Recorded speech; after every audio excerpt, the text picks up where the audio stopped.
अब जो कराची के हालात पहले से तो बेहतर हो रहे हैं। कराची के हालात पे ज़हरा निगाह की एक छोटी सी नज़्म है। क़यामत थी कराची में। सुबह दम जो देखा था क्या हरा भरा घर था। डांटती हुई बीवी, भागते हुए बच्चे, रस्सियों की बाहों में झूलते हुए कपड़े, बोलते हुए बर्तन, जागते हुए चूल्हे। मुर्गियों के डरबे थे, काबुकें थी, पिंजरा था। दूर एक कोने में साइकिल का पहिया था। 20 गज के आंगन में सभी कुछ तो रखा था। एक पल में ये मंजर क्या बदल सा जाता है। कुछ नजर नहीं आता, बोलता है सन्नाटा। हाँ मगर अंधेरे में कुछ दिखाई देता है। जानमाज का कोना झाड़ियों में अटका है। सफ़े कलाम पाक खाक पर लरसता है। एम्बुलेंस ईदी की बैन करती आती है। सब जली कटी लाशें साथ लेके जाती हैं। सुबह तक सभी लाशें दफन कर दी जाती हैं।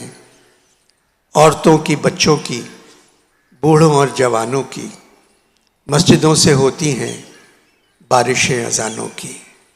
ला इलाहा इल्लल्लाह, ला इलाहा इल्लल्लाह।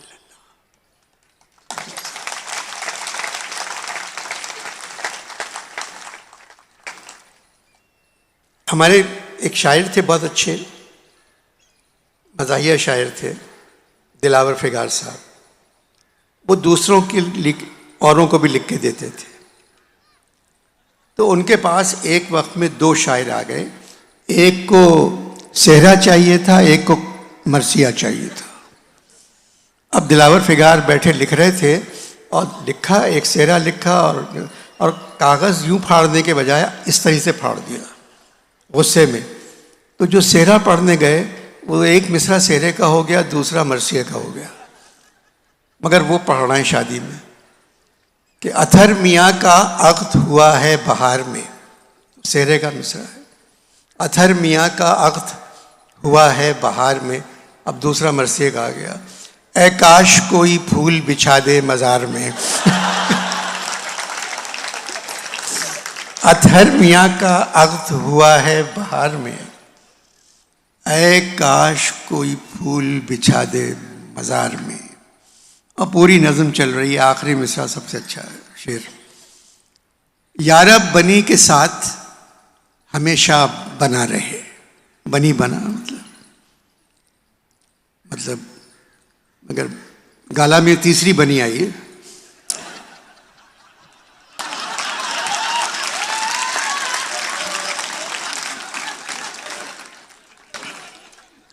यारब बनी के साथ हमेशा बना रहे। अरे तुम क्या रहोगे जब न रसूल खुदा रहे। ये मरसिए का मिसरा आ गया।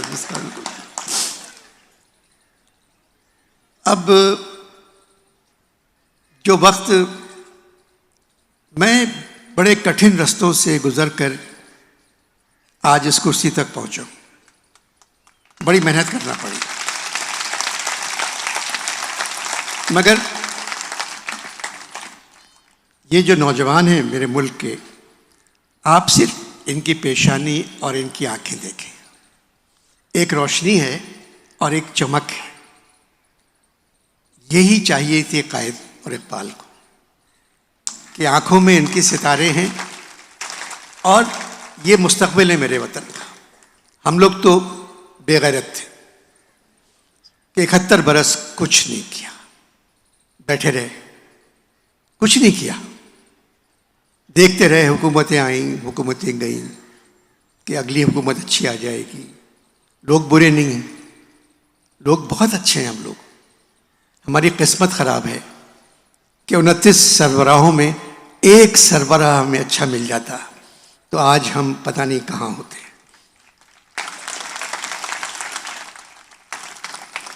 अब जाके एक आदमी ऐसा आया है कि वो ईमानदार है। यही बड़ी गनीमत बात है कि पाकिस्तान को एक ईमानदार आदमी मिला। ये अल्लाह ताला का करम है इस मुल्क पर कि एक आदमी हमें ईमानदार मिला है। अब कितने दिन रहता है, नहीं ईमानदार नहीं कह रहा हूँ कि, मगर मैं ये कह रहा हूँ कि कितने दिन हुकूमत में रहते हैं, क्योंकि इतने लोग उसके ख़िलाफ़ हैं, मगर वो अपनी सी कोशिश कर रहे हैं, मेहनत कर रहे हैं। और मुझे पता है कि हालात को बदलना है। कब तक नहीं बदलेंगे हालात? हमने तो देख लिया, उतार चढ़ाव भी देख लिया, माशाल्लाह भी देख लिया। मेरी हर फौजी से लड़ाई भी होती रही। पता नहीं जेल नहीं गया मैं, जेल नहीं गया। एक वक्त तो मुझे कहना पड़ा ज़िया-उल हक़ से कि आप मुझे जेल में डाल दें तो कम से कम मैं महफूज तो रहूँगा। तो मगर ये कि आप देखें 34 बरस फौज रूल किया, फौज ने 71 वर्षों में से, मगर हम खुद बुलाते थे फौज को कि आ जाएं, हालात ऐसे कर देते थे। अब लोग बहुत खुश हैं, फिल्में बहुत अच्छी बन रही हैं। जवानी फिर नहीं आनी मेरे ही प्रोडक्शन है, मेरे चैनल की, मगर ये दवाइयों वालों ने ऐसी दवाइयाँ निकाल दी हैं कि जाती नहीं।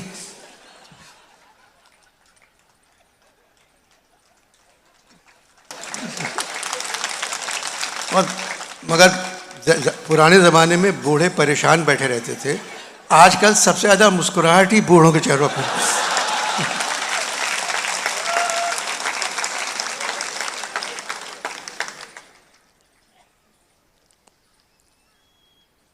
देखिए, बस क्या कहें, ज़िया-उल हक़ साहब से मेरी बात हुई थी। मैंने जितना अच्छा काम किया है टीवी के लिए वो ज़िया साहब के ज़माने में किया। मेरा आंगन टेढ़ा, स्टूडियो 2.5, स्टूडियो 2.25, 50-50, शोशा, स्टूडियो 4-20, ये सारे मेरे प्रोग्राम ज़िया-उल हक़ के ज़माने के, ज़िया साहब के ज़माने के।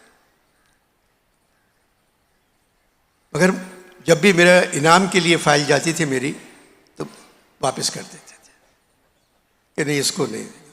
उनकी बेटी मेरी फ़ैन थी बहुत, एक उनकी स्पेशल बच्ची थी, वो मेरी बहुत दोस्त थी।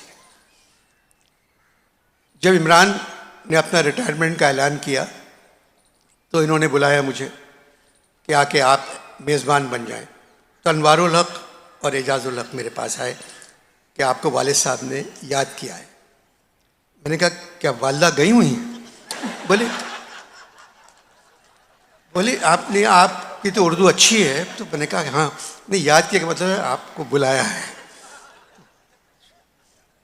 तो मैंने कहा अच्छा मैं जाता हूँ। तो मैं गया तो उन्होंने कहा कि जी इमरान रिटायर हो गए, मैं एक ट्रिब्यूट देना चाहता हूँ और गोल्ड मेडल देना चाहता हूँ, तो आप मेज़बानी कर लें। 35,000 आदमी और 70 फीट ऊंचा स्टेज, सीढ़ियाँ बनी हुई। तो ज़िया-उल हक़ साहब ने मुझे एक दिन पहले बुलाया और कहा कि 10 बजे मुझे फ्रांस के सफ़ीर के यहाँ जाना है, तो आप पूरा प्रोग्राम जो मेरा मेडल देना वगैरह है वो 10 बजे ख़त्म कर दें, मैं चला जाऊँ, उसके बाद आप प्रोग्राम जारी रखें। अब प्रोग्राम शुरू किया। मैंने कहा 1971 हमारे लिए अच्छा नहीं था, आधा मुल्क टूट गया था, हम लोग परेशान बैठे थे, कुछ समझ में नहीं आ रहा था कि क्या हो गया, आधा मुल्क खो दिया हमने। मगर फिर हमने टेलीविज़न पर एक नौजवान को भागते देखा जिसको कमीज़ के बटन बंद करना भी नहीं आते थे, और वो इतना अच्छा भागा कि हम कुछ थोड़ा बहुत अपना गम भूल गए कि हमने क्या खोया है, क्योंकि हमने इमरान को पा लिया था।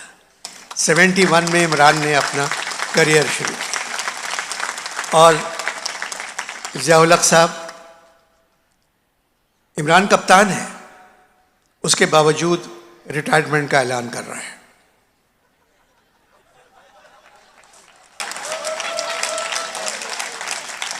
इमरान खान, वो इमरान अपने स्टाइल में जो उनका है वो है। अब मैंने कहा ये इमरान के रिकॉर्ड ने इतने विकेट लिए, इतने कैच मिस किए, इतने मिस कैच किए, तो मतलब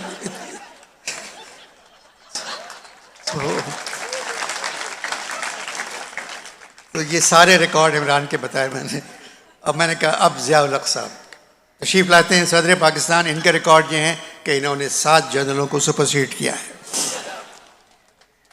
और ज़िया साहब स्टेज पर आए और आते ही उन्होंने इमरान के सीधे गाल और उल्टे गाल पे प्यार किया, जो तरीक़ा है। मैंने कहा ख़वातीन व हज़रात, पहली मर्तबा किसी मर्द ने भी इमरान को प्यार किया आज।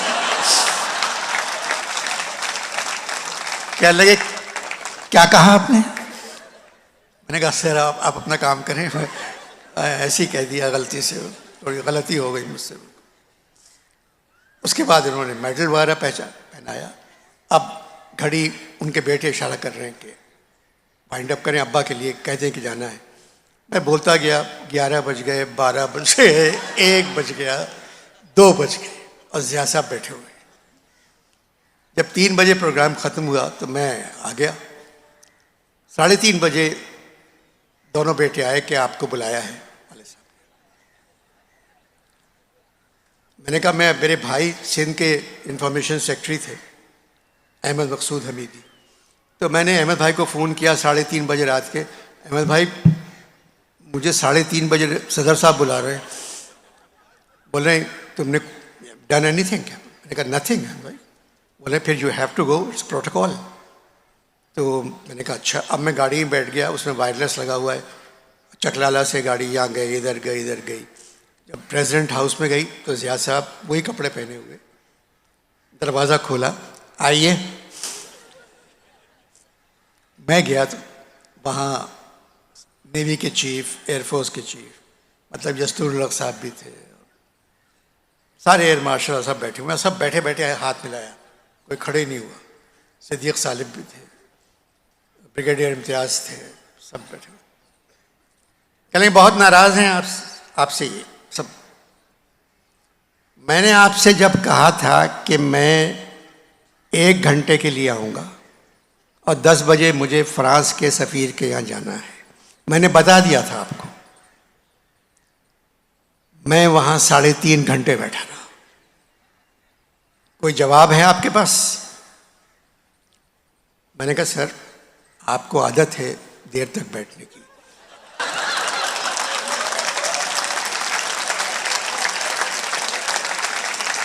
कहने लगे क्या मतलब?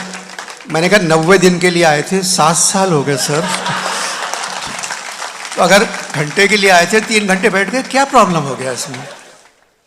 तो मेरे कंधे पे हाथ रख के सबसे कह रहे हैं आप में से किसी ने 15 मिनट, मतलब पहले ख़त्म कर दूं या हैं? अच्छा। तो मैंने कहा कि बेटा अगर मुझे नज़र नहीं आता तो फिर क्या होता?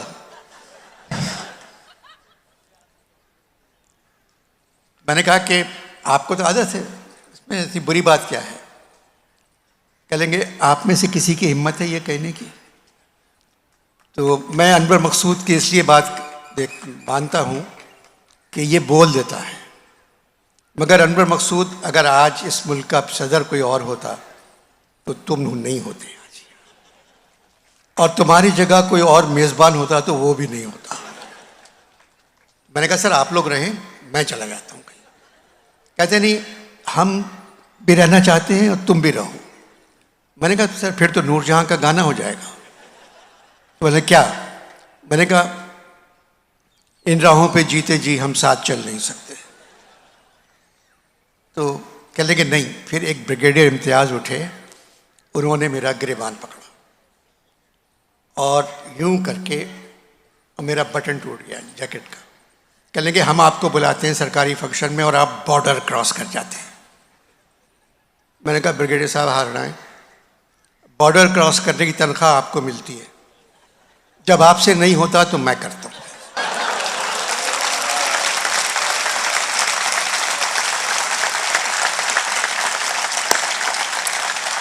चले,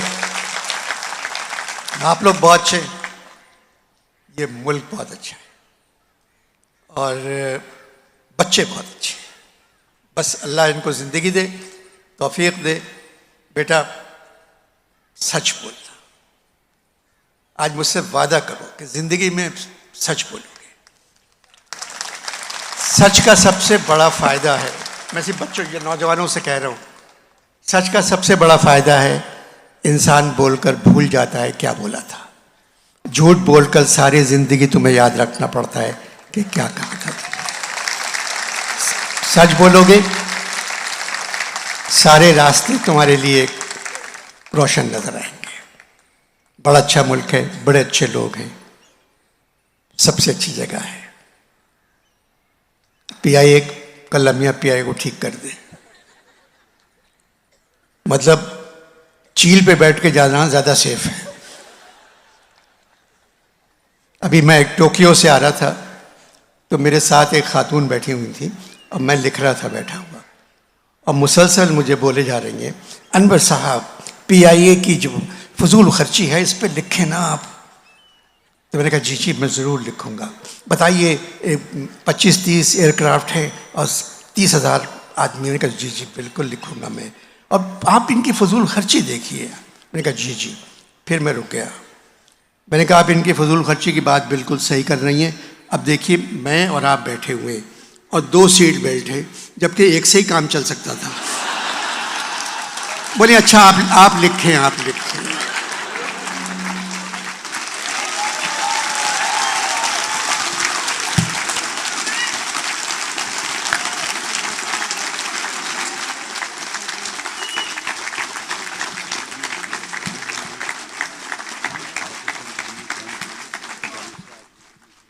जी जी, अब एक अनाउंसमेंट करना है मुझे। मेरा खेल था आंगन टेढ़ा।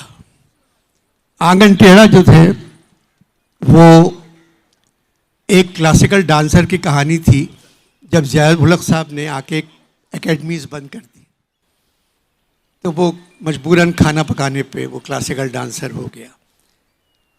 नाच न जाने आंगन टेढ़ा का प्रिक्वल है।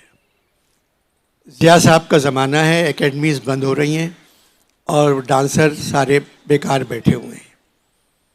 तो ये ड्रामा शुरू ही होता है कि वो जो 2 एकेडमी में डांसर लेटे हुए हैं, चरस वगैरह जो पीते हैं वगैरह, तो उसने कहा जाओ जाके वो एक बोतल ले आ मेरे लिए। उसने कहा दुकान बंद हो गई है, अब शराब नहीं मिलेगी, शराब की दुकान बंद हो गई है।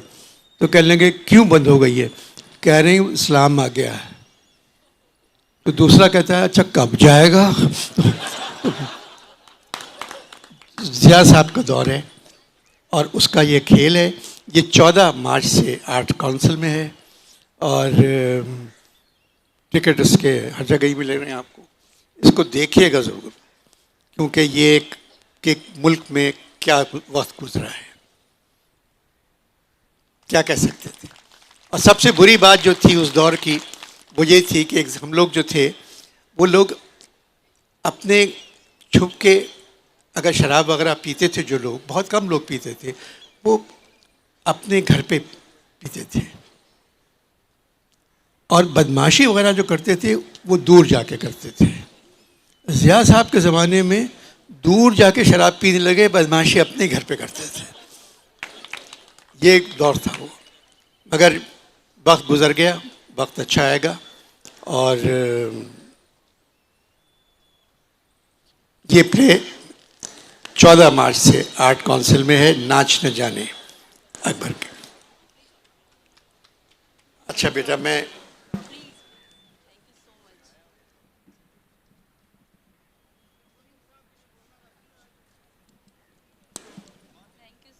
Much. So nice of you. Thank you, sir. और बस मैं एक बात ये कि मैं अकेला आया हूँ आज। कुछ साल पहले ये प्रोग्राम होता तो मेरे साथ एक साहब होते, उनका नाम होता मोइन अख्तर। और जब मैं और मोइन मिलके आपसे बात करते तो कुछ मज़ा ही और होता। मगर मोइन खुश हैं अपने ऊपर, उनसे बातचीत होती है मेरी। हाँ, वहाँ अब तक 3 प्रोग्राम मिले मगर पैसे अब तक किसी एक के नहीं मिले। खत जी बेटा मैं नहीं दे सकता, ये फेस्ट। हमारा अगला प्रोग्राम है तो हम माजरत चाहेंगे इनको।